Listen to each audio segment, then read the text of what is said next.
I'm sitting in my cab outside the municipal registry office, the blue-backed property transfer paperwork still warm in my hands, watching the digital dashboard screen one last time before I hit permanent delete. The video loop plays silently, two figures wrapped together in the shadowed interior of an idling utility vehicle, leaning into each other with the terrifying ease of people who thought they were entirely invisible to the world.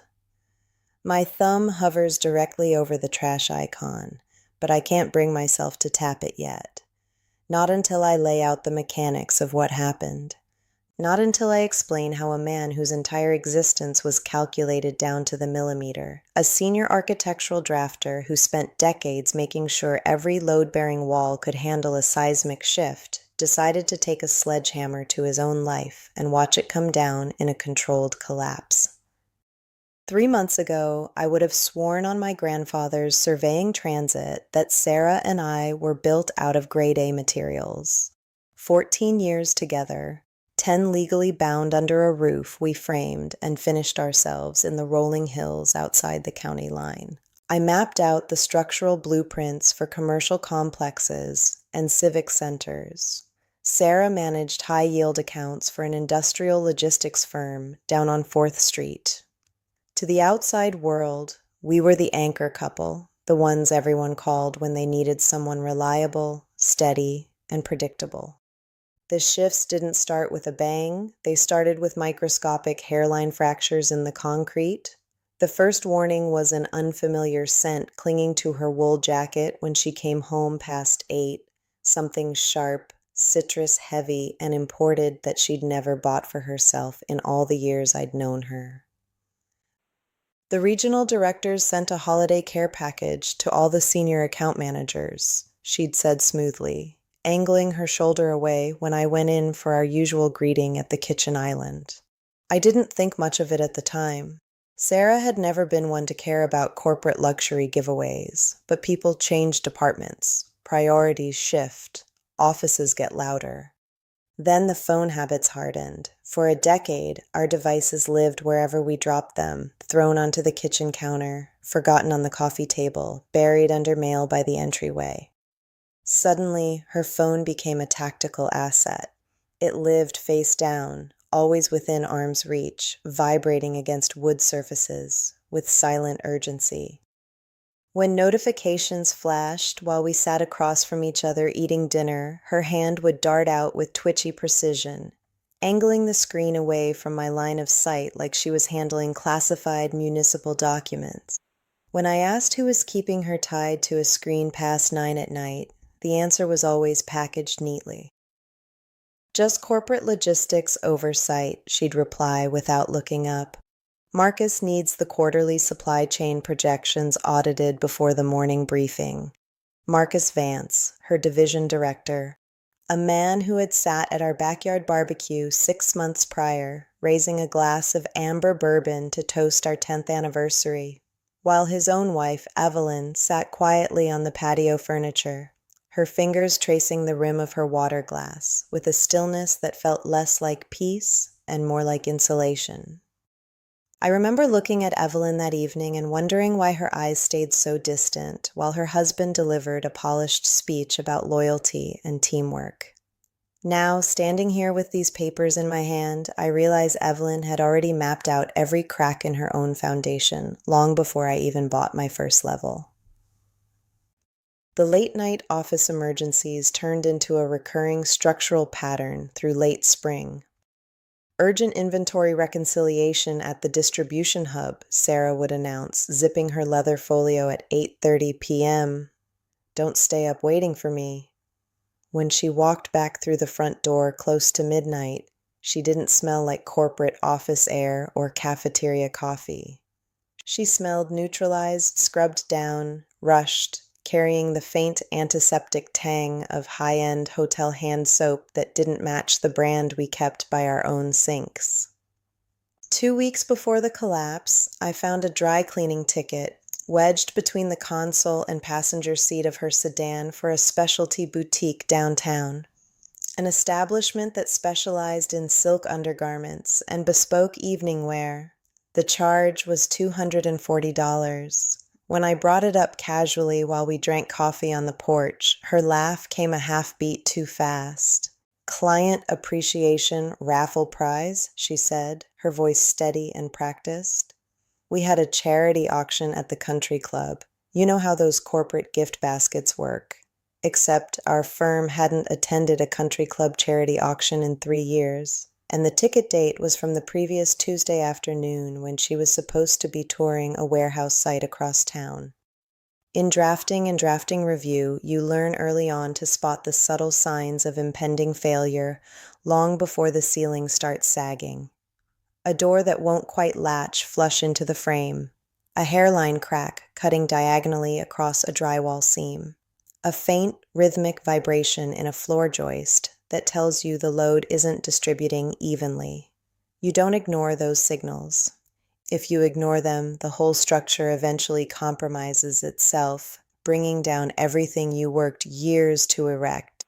The morning it finally gave way started like any other.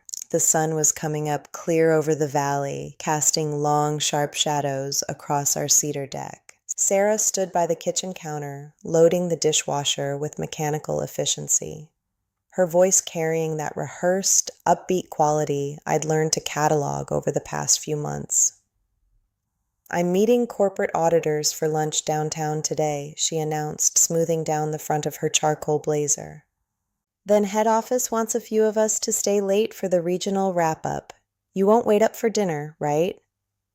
"Which auditors?" I asked, keeping my pencil pressed against the blueprint paper spread across the island. She paused for a fraction of a second, just long enough for the pencil lead to leave a jagged mark on the sheet. "Oh, you know, Brenda from compliance, and probably Dave if he flies in from the regional branch." A small, insignificant detail dropped unprompted into the conversation. Dave hadn't flown in from the regional branch in 6 months. Dave had transferred to the Chicago office back in February. I kissed her cheek before she walked out the door. The foundation was already shifting beneath our feet, but I didn't shout, I didn't slam my fist against the drywall, and I didn't demand an immediate confession. I simply watched her check her reflection twice in the entryway mirror, adjusted my hard hat, and picked up my keys. My truck idled 3 rows back from the silver sedan when she pulled into the open-air parking structure behind the regional transit hub at precisely 12:15 p.m.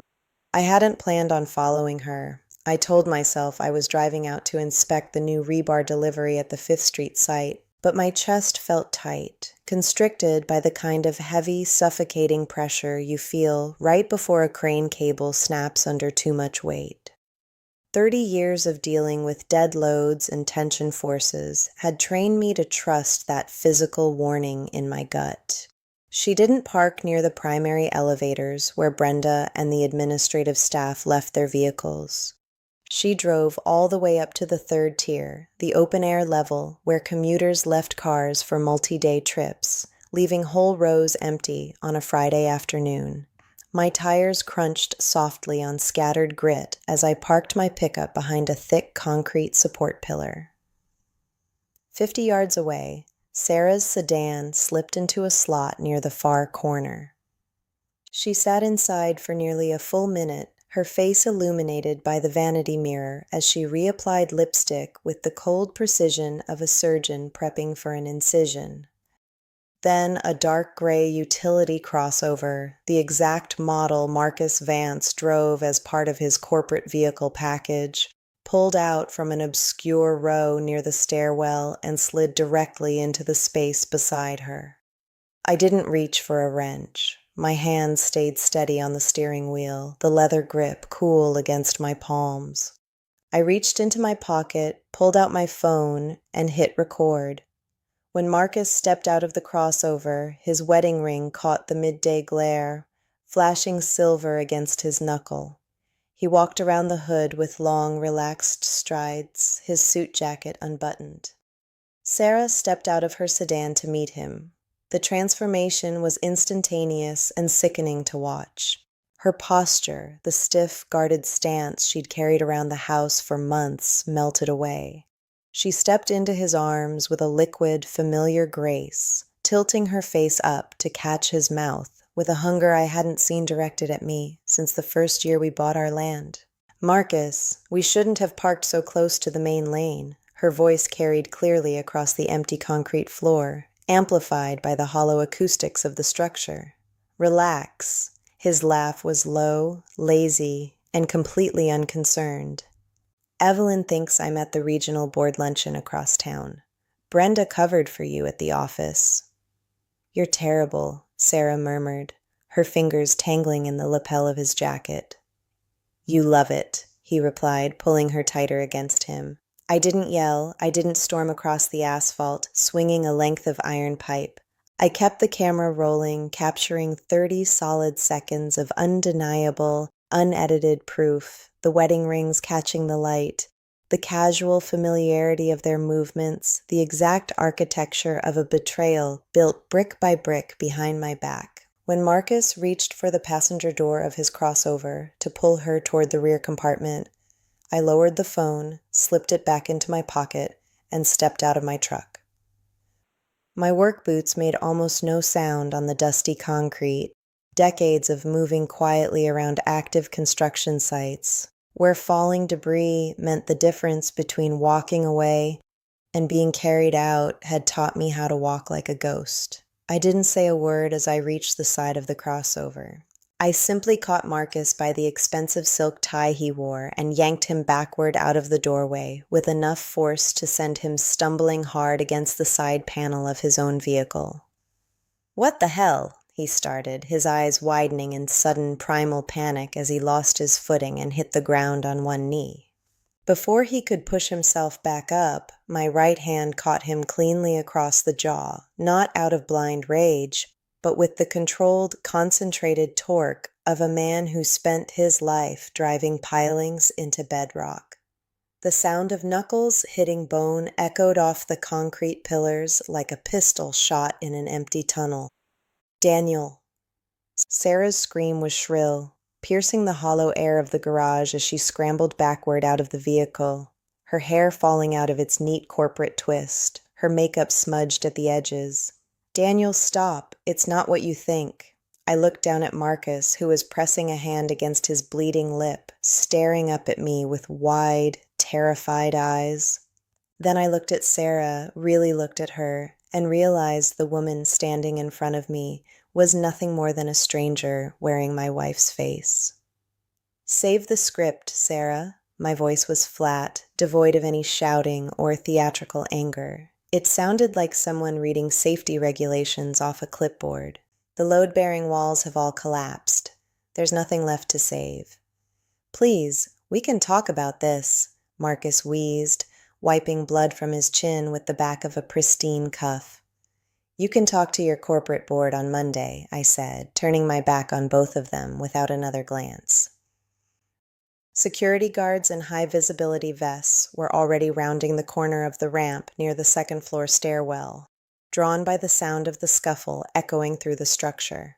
I held my hands up where they could see them, maintaining a slow, deliberate pace as I walked back toward my truck. "Hey, sir, what's going on over here?" the lead guard shouted, jogging across the lane. "Nothing much," I called back, opening my truck door and tossing my heavy keyring onto the rubber floor mat. "Just finishing up an inspection. The tenants are moving out." I didn't look back as I started the ignition and pulled out of the structure. Behind me, Sarah was calling my name, her voice cracking, shifting from frantic demands to desperate high-pitched pleas that echoed off the concrete walls and dissolved into nothingness before they ever reached my window. When I pulled into our driveway 20 minutes later, the house looked pristine from the outside. The cedar siding was freshly stained, the flower beds were trimmed, and the roof line was straight and true. But I knew what was rotting behind the drywall. I went straight to my home office, powered up my desktop workstation, and began the process of systematic deconstruction. First, I transferred the parking garage video from my phone to 3 separate encrypted cloud servers and a physical external drive locked inside my truck's console. Then I pulled up our joint financial statements, downloading 6 months of bank records, credit card logs, and investment portfolios. In construction, you never let one subcontractor control the entire site budget. You audit every invoice against actual progress. I found what I was looking for buried deep within a secondary corporate account. Hundreds of dollars in restaurant charges, boutique hotel bookings in neighboring counties, and rideshare fares billed to locations miles away from her stated office hours. Next, I pulled up Evelyn Dalton's public professional profile. It took me less than 3 minutes to find her direct email address through her consulting firm's directory. The message I drafted was clean, direct, and free of emotional filler. Mrs. Dalton, you don't know me, but our spouses have been working very closely together on some off-site projects. I believe you deserve to see the attached documentation before any more of your time is wasted. Daniel Morrison. I attached a heavily edited 30-second clip from the garage video, showing just enough of the rings, the embrace, and the clear identification of both individuals to remove any shadow of a doubt. I hit send. Then I turned my attention to Marcus Vance's professional standing. Morrison Marketing's corporate bylaws and ethics guidelines were listed in their annual public filings, which Sarah had left carelessly sitting on the study table the week before. I compiled the video evidence, the time-stamped receipts, and a formal summary of corporate policy violations regarding subordinate relationships and executive misconduct. I sent that package directly to the chairman of the board of directors, the head of human resources, and the 3 largest regional enterprise clients whose contact info I scraped from proposals Sarah had brought home to review over coffee. By 3 a.m., my office smelled like cold, black coffee and printer toner. My phone buzzed against the desk wood, Marcus calling from his personal line. Then a text message popped up. We need to talk like adults. You're making a massive mistake. Another text followed immediately. Think about what this does to innocent people. I screenshotted every notification, logging the exact timestamps into a spreadsheet. Evidence of consciousness of guilt. My old mentor on the framing crew would have smiled at the precision of the paper trail. At 4:45 a.m., my desk phone chimed with an incoming call from an area code originating in Northern Virginia. Evelyn Dalton. I picked up on the second ring. Mr. Morrison? Her voice was remarkably steady, though it carried the tight, brittle edge of someone holding together a glass structure about to shatter. Yes, Mrs. Dalton. Is this video current? Shot today at noon, I replied quietly. A heavy, suffocating silence stretched across the phone line for several seconds.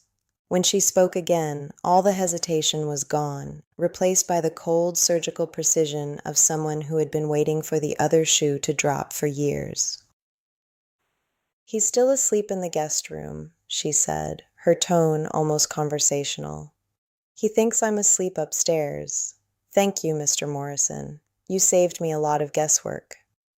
I'm sorry it had to come from an outside source. Don't be, Evelyn replied sharply, before the line went dead with a soft click. Within 90 minutes, Marcus Vance's corporate LinkedIn profile would vanish into thin air, scrubbed clean by an executive wife who knew how to handle asset protection better than any legal team he'd ever hired. Dawn broke cold and gray over the valley. At 7 a.m. sharp, a commercial moving van pulled up to the curb outside our house, followed closely by a local locksmith truck I had booked through an emergency commercial contract the night before. My phone began to detonate with notifications. Sarah's name flashed across the screen repeatedly, her calls rolling straight to voicemail, her texts escalating from confusion to outright panic. Why is there a locksmith van in our driveway? Daniel, what is going on? The front door deadbolt won't turn. Answer your phone right now. I ignored every single one of them, picked up my travel mug, and drove out to the 5th Street construction site. When I stepped out of my truck at the site entrance, Big Mike, our lead foreman, a man who had survived 2 bitter divorces and 3 major workplace strikes, took one look at my face, walked over to the supply trailer, and handed me a heavy metal thermos of black coffee without saying a word. "Hear there's some unexpected weather blowing through the corporate district this morning," Mike muttered, staring out over the steel framework rising against the morning sky. Word is an executive at some marketing firm had his career abruptly restructured by an anonymous donor. "Must have had a weak foundation," I said, taking a slow sip from the thermos. "Usually does," Mike grunted, clapping a heavy, calloused hand against my shoulder. "You need to head downtown to handle legal paperwork. You take the truck. We've got the framing locked down here." By the time the afternoon sun reached its peak, the shockwaves had fully rippled through the valley's business district. Sarah's texts had stopped screaming and had shifted into something resembling a low, frantic hum of disbelief. "They fired me, Daniel. HR just called me into a meeting with corporate counsel. They said my position was compromised by an ethics violation. I'm locked out of my corporate email." I waited until 3:30 p.m. before I finally pulled my phone from my pocket and tapped out a single reply. "Your personal belongings are boxed and sitting in the detached garage. The divorce papers are on the kitchen island. The house key is under the rubber mat. Do not contact me except through legal counsel." Her response came back in less than 10 seconds. "You bastard. You destroyed everything." I stared at the glowing screen for a moment, my thumb hovering over the keypad, before I typed out the final, irrefutable truth. "No, Sarah. That was you." Then I blocked her number, silenced the device, and went back to checking the architectural blueprints for the second-floor load distribution. 6 months later, I stood on the roof of the completed Riverside commercial complex, watching the early October sun paint the city skyline in shades of amber and steel. Our crew had delivered the project 3 weeks ahead of schedule, under budget, and with 0 safety violations logged on the state inspector's ledger. My phone buzzed against my thigh. "Coffee at the corner diner still on for 9?" The text read. "I want to hear how you handled the structural inspection sign-off." I smiled, my fingers moving quickly across the screen. "Your place or mine?" "Yours," came the instant reply. "Better view of the structural framing." Jessica Vance, no relation to Marcus, thankfully, was a senior structural engineer who had transferred onto our project back in July. She had walked onto the job site wearing steel-toed boots that looked like they'd actually seen mud, carrying a tablet covered in red-line markup notes, and carrying 0 tolerance for office politics or emotional games. When we discovered we shared a remarkably similar dry humor about failed marriages and burned bridges over our third takeout lunch in the trailer, things had naturally shifted from professional collaboration to something solid, quiet, and real. She knew my whole story. I'd laid it out for her transparently on our second weekend coffee date, wanting no hidden compartments or uninspected spaces between us. She had listened quietly, taken a slow sip of her coffee, and said, "Good. I don't have time for anyone who doesn't know how to swing a framing hammer when things start rotting."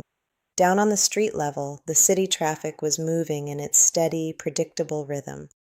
Somewhere down there, Sarah was working a lower-level administrative job at a regional retail supply outlet, a far cry from the executive corner office she'd traded away for afternoon parking garage trysts. Her mother had run into me at the hardware store 2 months back, her voice tight and apologetic, as she muttered something about Sarah taking things one day at a time. Marcus Vance had reportedly relocated somewhere out west, Salt Lake Country, according to industry gossip, working as a mid-level sales rep for a firm that probably didn't do background checks on disgraced corporate vice presidents. Evelyn had taken the kids, kept the primary residential assets, and stepped smoothly into an executive VP role at a competing pharmaceutical firm across the state line. Proof positive that when you clear out the rot, the remaining structure often rises higher than before. The encrypted video files still sat in a locked folder on my encrypted external drive, untouched since the day the divorce papers were signed and sealed by the judge. Sometimes during those quiet hours around 3 a.m., when the wind howled against the apartment eaves, I'd remember the heavy, solid feel of that phone in my hand, recording the exact moment an entire life came crashing down. You coming down, or are you planning to sleep up there on the steel frame? Big Mike's voice floated up the stairwell opening, breaking through my thoughts. Coming down now, Mike, I called back, sliding my phone into my pocket. The morning air was crisp, carrying the clean, sharp scent of autumn and fresh timber. Down in the parking lot, Jessica's truck sat idling near the site trailer, her hard hat resting on the passenger seat next to a fresh pair of work gloves. Some people would tell you that I went too far, that the higher path is always forgiveness, that walking away in silence without leaving a paper trail is the mark of grace. But working with raw materials for 30 years teaches you a fundamental law of physics. You cannot build anything stable or enduring on top of a rotten, waterlogged foundation. Sometimes, if you want to keep the whole structure from burying you alive in your sleep, you have to take control of the demolition yourself. I made my choice. I laid out the blueprints, I swung the hammer, and I cleared the site down to bare bedrock. And standing here today with honest work ahead of me, a clear head, and no lies waiting in the dark, I know the math added up right. The past was rubble, the future was a clean sheet of vellum, and today we build. And so we've reached the end of today's story. Was it what you expected, or did it take a structural turn you didn't see coming? I'm curious to hear your take on how things played out. Share your thoughts in the comments below, and let's get a real conversation started. If this story kept you hooked right down to the final beam, make sure to hit that like button. And if you're new here or just haven't subscribed yet, now's the perfect time to join our community.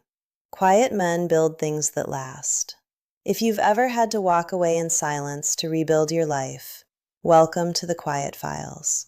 Hit that subscribe button, turn on notifications so you never miss an update, and stay one step ahead of the ones who underestimate you. Thanks for watching, and I'll see you in the next one.